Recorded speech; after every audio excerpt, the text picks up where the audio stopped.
நிச்சயமாக செயல்கள் அனைத்தும் எண்ணத்தை பொறுத்தே உள்ளன.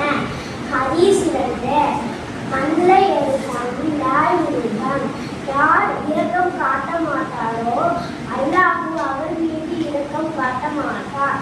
சூரத்துல் நஸ்ர் இதா ஜாஅ ரசூலுல்லாஹி வல் ஃபத்ஹ் வரஅய்த அன்-நாஸ யதுகுலூன ஃபீ தீனில்லாஹி அஃப்வாஜா ஃபஸப்பி பிஹம்தி ரப்பிக வஸ்தக்ஃபிர்ஹு இன்னஹு கான தவ்வாபா.